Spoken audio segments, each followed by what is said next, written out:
تین دوست تھے، امام طبرانی، ابو شیخ اور ابن المقری رحمۃ اللہ علیہ۔ یہ تینوں مسجد نبوی میں علم حاصل کرتے تھے۔ اللہ کی شان کے تینوں کے پاس خرچہ ختم ہو گیا، تو 3 دن تک تو تینوں نے فاقہ برداشت کر لیا۔ 3 دن کے بعد فاقہ برداشت کرنا مشکل ہو گیا، تو 2 دوست تو چلے گئے اپنے گھروں کو واپس۔ امام طبرانی رحمۃ اللہ فرماتے ہیں کہ میں نے کہا نہیں، میں ابھی یہاں سے نہیں جاتا، لیکن بھوک سے اتنا نڈھال کہ لیٹا ہوں، مجھ سے اٹھ کے بیٹھا نہیں جاتا۔ بھئی جب 5 دن ہو جائے بھوکے، پھر تو انسان کے لیے کھڑا ہونا مشکل ہوتا ہے نا۔ کہنے لگے اچانک میرے دل میں خیال آیا، طبرانی تو مسجد نبوی کے ایک طالب علم ہونا، تو یہاں تو میزبان اللہ کے پیارے حبیب صلی اللہ علیہ وسلم ہے، تو اپنے میزبان کو جا کے بتائے۔ کہنے لگے یہ خیال آنے کے بعد میں مواجہ شریف پہ حاضر ہوا، سلام کیا، اور سلام کرنے کے بعد میں نے اتنا کہا یا رسول اللہ صلی اللہ علیہ وسلم الجوع، اے اللہ کے حبیب صلی اللہ علیہ وسلم بہت بھوک لگی ہے۔ کہتے ہیں پھر اس کے بعد میں بستی سے باہر نکلا کسی کام کی غرض سے، میں نے دیکھا ایک عربی آدمی، وہ ہنڈیا لی ہوئی ہے، روٹیاں ہیں، اور میرا نام پکار رہا ہے۔ جب میں نے اپنا نام سنا تو میں نے پوچھا میرا نام آپ کیسے پکار رہے ہیں؟ وہ کہنے لگا میں مسجد نبوی کا پڑوسی ہوں، ایک دیوار ہے مسجد نبوی کے ساتھ، میں دوپہر کو قیلولہ کرنے کے لیے سیٹا ہوا تھا، خواب میں نبی علیہ الصلوۃ والسلام کا دیدار نصیب ہوا، فرمایا کہ تم مسجد کے پڑوسی ہو اور مسجد میں میرا ایک مہمان بھوکا ہے، اسے کھانا کھلاؤ۔ میری آنکھ کھلی، میں نے دیکھا کہ میری بیوی نے ابھی چولہے سے ہنڈیا اتاری تھی، روٹیاں گرم تھی۔ میں نے کہا کہ اپنے لیے اور کھانا بنا لو، میں یہ محبوب صلی اللہ علیہ وسلم کے مہمان کو کھانا کھلانے کے لیے جا رہا ہوں، میں اس وقت سے دروازے پر آ کر تمہارا نام پکارتا۔ یہ علم کی طلب کرنے والے اللہ اور اس کے رسول صلی اللہ علیہ وسلم کے ہاں ایسا مقام رکھتے ہیں۔ چنانچہ ایک آخری واقعہ سنا کر یہ آدمی اپنی بات کو سمیٹتا ہے۔ ایک محدث گزرے ہیں، امام بقی الدین ابن مخلد رحمۃ اللہ علیہ، ان کا تذکرہ امام ذہبی رحمۃ اللہ علیہ نے سیر اعلام النبلاء اس میں کیا ہے۔ یہ اسپین کے رہنے والے تھے اور ان کی عمر 20 سال تھی۔ اب ذرا غور کیجئے کہ 20 سال کا نوجوان، اس میں تو دنیا کی تمنائیں، خواہشات، شہوتیں اتنی ہوتی ہیں کہ علم کی طلب اس کے اندر بہت کم ہوتی ہے، اور یہ علم کی طلب کے اندر ایسے ڈوبے ہوئے تھے کہ ہر قربانی کے لیے تیار۔ کہتے ہیں میں نے ایک بڑی کشتی کے اوپر سواری کر لی اور مجھے بہت سارا وقت، حصہ جو ہے سفر کا، وہ سمندر کے ذریعے طے کرنا تھا۔ اللہ کی شان، ہماری کشتی وہ طوفان میں گر گئی، ہائی ٹائیڈ کے اندر گر گئی، اور جب ہائی ٹائیڈ کے اندر کشتی گر جائے تو ایسے لگتا ہے کہ ابھی الٹ جائے گی۔ ہم لوگوں کو بیماری ہو گئی، جو پیٹ میں تھا وہ سب ہم نے کہہ کر دی، طبیعت خراب، کچھ کھانے کو دل نہیں چاہتا، پھر ہمارے پاس پینے کو پانی بھی نہ رہا تو ہم سمندر کا نمکین پانی پیتے تھے۔ پھر ایک وقت آیا کھانے کو بھی کچھ نہ رہا، ہمیں 1.5-2 مہینے وہاں طوفان نے گھیرے رکھا، ہم سفر نہیں کر سکے۔ اب کپڑے بھی میلے، نان نفقہ بھی ختم، اور سمندر کے اندر ہم اپنی موت کے انتظار میں، مگر اللہ کی شان کہ اللہ رب العزت نے حفاظت کرنی تھی۔ طوفان ختم ہوا اور ہمارا سفر شروع ہوا، اور ایک وقت آیا کہ ہماری کشتی کنارے لگی۔ میں نیچے اترا، اپنی گٹھری میں نے اپنے کندھے پر اٹھائی، سر پہ اٹھائی، اور میں نے سفر شروع کیا، اس لیے کہ مجھے کئی 100 میل کا سفر پیدل کرنا تھا۔ جانا کہاں تھا؟ بغداد جانا تھا، امام احمد بن حنبل رحمۃ اللہ علیہ سے حدیث پڑھنے کے لیے۔ یہ ان کے دل کی تمنا تھی۔ کہتے ہیں کہ میں دن رات پیدل چلتا رہا، سفر کرتا رہا، حتیٰ کہ جب میں نے بغداد شہر کو دیکھا نا آنکھوں کے سامنے، تو میرے جسم نے جواب دے دیا، اتنی تھکن تھی، میں ایک درخت کے نیچے گٹھری کو رکھ کر لیٹ گیا اور بہت گہری نیند سو گیا۔ جب سو کے اٹھا تو میں نے کہا کہ چلو میں شہر جاتا ہوں، تو میں نے راستے میں ایک بندے کو آتے ہوئے دیکھا۔ میں نے اس بندے کو سلام کر کے پوچھا کہ سناؤ امام احمد بن حنبل کا کیا حال ہے؟ اس نے کہا کیوں پوچھ رہے ہو؟ میں نے کہا میں اتنا دور سے سفر کر کے ان سے علم حاصل کرنے کے لیے آیا ہوں۔ اس بندے نے ٹھنڈی سانس لی، اے نوجوان تمہاری یہ خواہش پوری نہیں ہو سکے گی۔ کیوں؟ اس نے کہا کہ حاکم وقت امام احمد بن حنبل سے کسی وجہ سے ناراض ہو گیا ہے، اس نے ان کو گھر میں نظر بند کر دیا ہے، نہ کوئی بندہ ان سے مل سکتا ہے، نہ وہ کسی بندے سے مل سکتے ہیں، تم تو علم حاصل نہیں کر سکو گے۔ کہتے ہیں کہ یہ خبر بجلی بن کے گری میرے دل پر، مگر میں چلتا رہا، حتیٰ کہ شہر پہنچ کے ایک سرائے کے اندر میں نے کمرہ کرائے پر لے لیا اور میں وہاں رات کو لیٹ گیا۔ اگلے دن اٹھا تو میں نے سوچا اتنا بڑا شہر ہے، آخر کہیں تو حدیث کا درس ہوتا ہوگا۔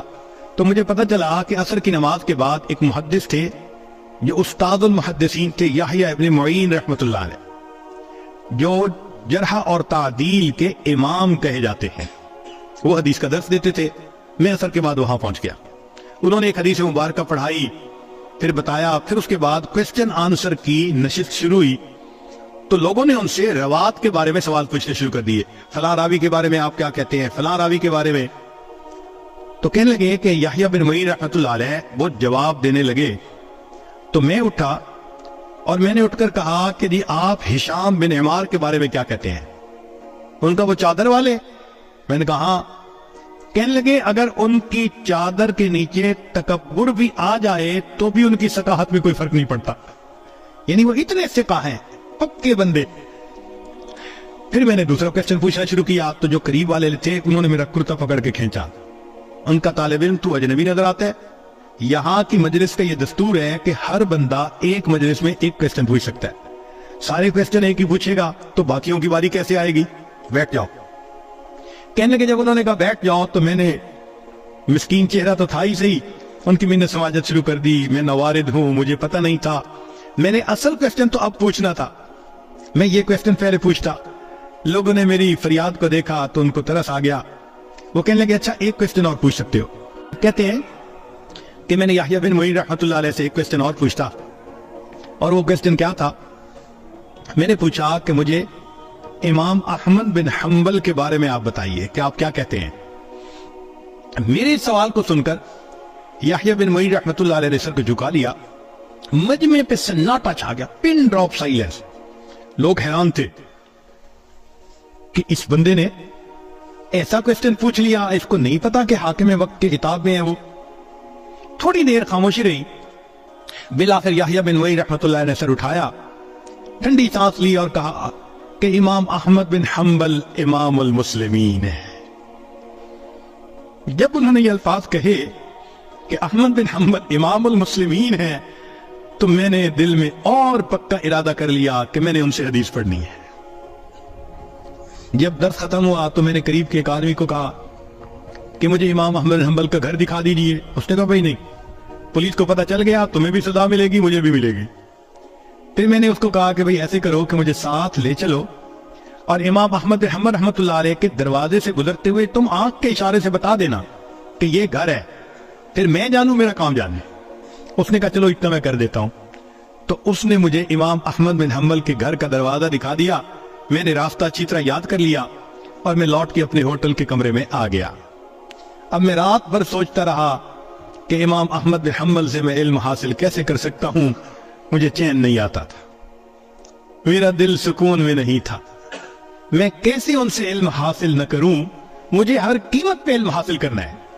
کہنے لگے جب صبح اٹھا تو میرے ذہن میں ایک خیال آیا، میں نے کیا کیا، اپنے ایک گھٹنے کو کپڑے سے باندھ لیا، یعنی جیسے کوئی وونڈ ہوتا ہے تو میں نے اس کے اوپر کپڑا باندھ دیا اور ایک لاٹھی پکڑ لی اور ایک کشکول بھی ہاتھ میں لے لیا، اور باہر نکل کے میں نے بھیک مانگنی شروع کر دی۔ اس زمانے میں جو سائل بھیک مانگتا تھا وہ چیزیں نہیں مانگتا تھا، صرف ہاتھ پھیلا کر اتنا کہتا تھا اجرکم علی اللہ، اور اجرکم علی اللہ کہنے پر لوگ سمجھ جاتے تھے کہ اس کو ضرورت ہے، کچھ دے دیتے تھے کچھ نہیں دیتے تھے۔ کہنے لگے کہ میں شہر کی گلیوں میں بھیک مانگتا رہا، کچھ لوگ مجھے سوالیہ نظروں سے دیکھتے کہ چہرے سے تو یہ نوجوان نظر آتا ہے، کیوں بھیک مانگ رہا ہے، اور کچھ ترس کھا کے کچھ دے دیتے۔ میرے لیے بھی یہ ایک عجیب ایمبیرسمنٹ والی کنڈیشن تھی کہ میں بھیک مانگ رہا تھا لوگوں سے اور ان کی طرح طرح کی نظریں میں برداشت کر رہا تھا۔ مگر میں ایسے وقت میں امام احمد بن حنبل رحمۃ اللہ کے دروازے پر گیا کہ جب لوگوں کی چلت پھرت ذرا کم تھی، جیسے دوپہر کے بعد قیلولہ کا وقت ہوتا ہے، لوگ سو جاتے ہیں۔ اس وقت پہنچ کر میں نے بڑے درد سے یہی آواز لگائی، اجرکم علی اللہ، اجرکم علی اللہ۔ میری آواز سن کر امام احمد بن حنبل رحمۃ اللہ علیہ نے بھی سوچا کوئی بڑا ہی محتاج ہے جو میرے دروازے پہ آیا ہے، امام صاحب نے دروازہ کھولا، ان کے ہاتھ میں ایک سکہ تھا جو وہ مجھے دینا چاہتے تھے۔ جب وہ سکہ مجھے دینے لگے اس وقت میں نے کہا حضرت میں مال کا فقیر نہیں، میں علم کا طلبگار، میں سنتوں کو جمع کرنے والا ہوں، اتنا لمبا سفر کر کے میں یہاں پہنچا ہوں، مجھے آپ سے علم حاصل کرنا ہے۔ امام صاحب نے کہا میں پڑھا نہیں سکتا، تم میرے گھر آ نہیں سکتے۔ میں نے کہا حضرت میں سارا دن بھیک مانگتا رہوں گا کہ لوگ مجھے بیکاری سمجھیں، مگر اس وقت میں آپ کے دروازے پر آ کر صدا لگاؤں گا، آپ یہی سکہ لے کر دروازہ کھول دینا، اگر کوئی بندہ موجود ہو تو سکہ دے کے چلے جانا، اور اگر بندہ موجود نہ ہو تو کچھ احادیث مجھے سنا دینا۔ امام صاحب اس پہ تیار ہو گئے، کہتے ہیں پورا سال میں بغداد میں بھیک مانگتا تھا، اور پھر ایک وقت میں استاد کے پاس پہنچ کے وہ کبھی چند حدیثیں سنا دیتے اور میں ان کو سنتے ہی یاد کر لیتا تھا۔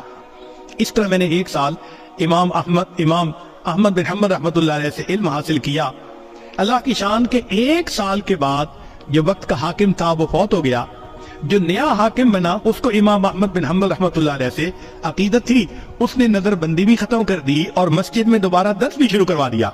جب پہلا دن امام صاحب نے درس دینا تھا تو جامع مسجد لوگوں سے کچا کچ بھری ہوئی تھی، میں بھی وہاں پہنچا مگر آگے جانے کی جگہ نہیں ملتی تھی۔